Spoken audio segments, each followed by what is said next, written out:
I'm going to tell you how to prepare for food shortages without spending too much money.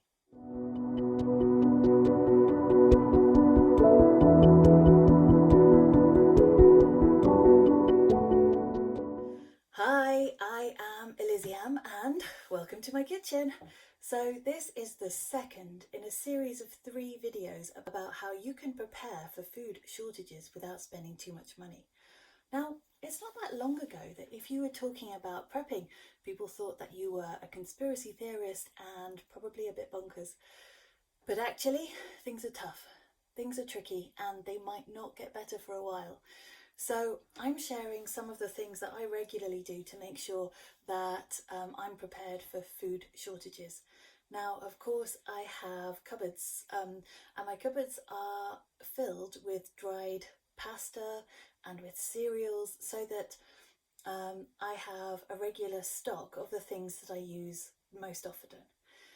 But I also regularly do something else. I regularly batch cook my favourite meals and my family's favourite food, and I stick it in the freezer.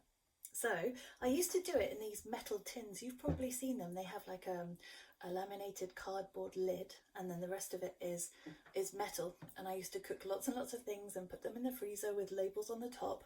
But actually, that was not very environmentally friendly because those metal tins are just single use, and although I would always put them in the recycler, I decided to get myself a set of glass ones instead.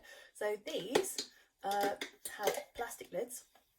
That bit can be filled with food, and then it can go in the freezer with the lid and the label. And I always I use these like sticky chalkboard labels and then a chalk pen so that I can write and then clean them when they're done with.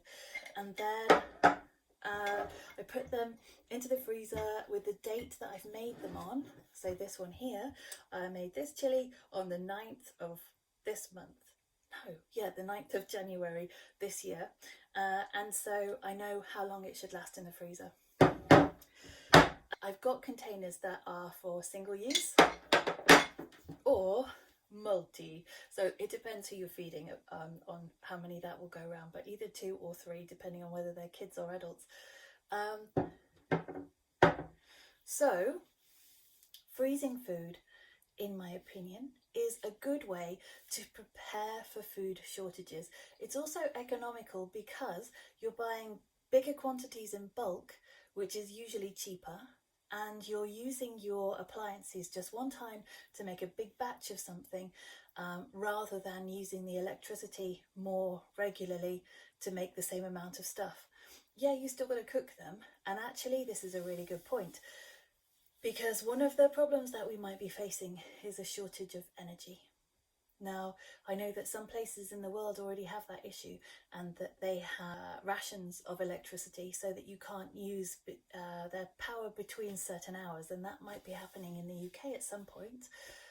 It means that if you've got other methods of cooking, gas, if there's still gas, that's handy, but also if you know how to cook on a camping stove, for example, or if you're prepared to cook outside, you could look into how to make an earth oven, or you could cook on an open fire. So whatever method you can think of, just to make sure that you've got an alternative, is really useful. Now, maybe everything's going to be okay, and maybe putting food away and learning alternative methods of survival is pointless. But if you look through history, it's not actually that far back when people had to learn how to survive. Also really useful to think about vitamins and minerals. So you can easily store vitamins and minerals. If you think about what your family is going to need, you could either invest in some multivitamins, or you could think about what is going to be most important in your diet. So for me, I take a B vitamin every day, B vitamin supplement every day. I also take powdered vitamin C every day. And I made sure I've got a store of that, because there is an issue, isn't there? An ethical issue with making sure that you're prepared for the future. If you are taking more than you would ordinarily need, are you depriving somebody else of their resources? And that's a serious issue that you need to think about. You could argue that if you're going to use that stuff anyway, then it's going to even itself out. But at a time like now, when supply is starting to get really tricky, it's a question. It's an ethical question that you need to think about for yourselves. There are alternatives, and I would recommend learning about foraging, for example. There's loads of food that you can gather from the environment around you. Maybe you don't even realise that you are living in an abundant, nutritious world. One thing I bet you have near you somewhere is nettles.